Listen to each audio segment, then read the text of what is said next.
everyone! Ngayon, tuturuan ko kayo kung paano gumawa ng sarili nyong vlog.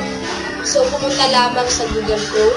Type lamang ang www.wix.com.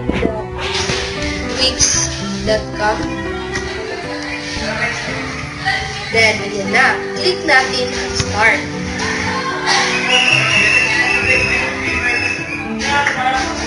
So, maraming paraan kung paano ka makakalagin sa Wix. Tayo ng sarili nating account sa Wix. Kaya, i-click natin ang Sign Up.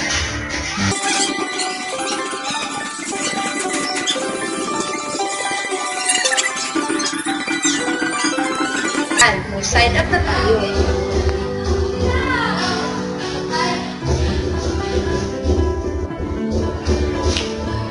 So, since vlog ang gagawin natin, i-click natin ang vlog kasi ito yung website na gagawin natin.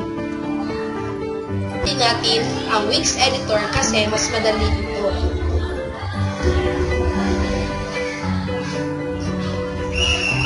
Ayan. Makikita natin ang mga template na available na pwede natin pagpilian. So, ito yung pipiliin ko. I-click ko muna ang view para makita ko kung ano ba ang kabuuan ng template nito. So, ayan. Ito na yung kabuuan ng template na pinili ko. Ngayon, mag-i-edit na ako. So, ayan na. Pwede ka nang mag-edit na sarili mong website. So, kung gusto mong palitan ang text, i-click lamang ang text. Then, click mo yung edit text. Tapos, ayan, i-delete mo na yung text. Tapos, mag-type ka ng bago.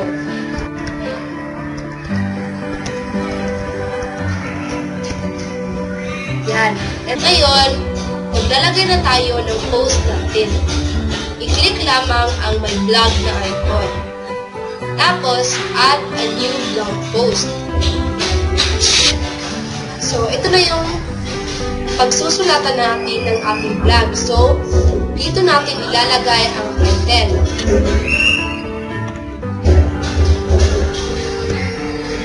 Since ako yung nagsulat ng blog, pangalan ko ang ilalagay sa author name.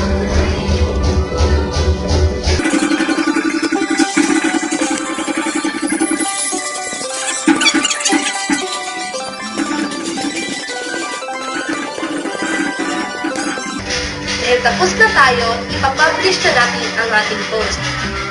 Ayan. Ayan. Na-publish na ang ating post. Ayan. Ngayon, dahil tapos na tayong gumawa ng ating blog, maaari na natin itong isave. Ayan. Papalitan natin ang my site ng home.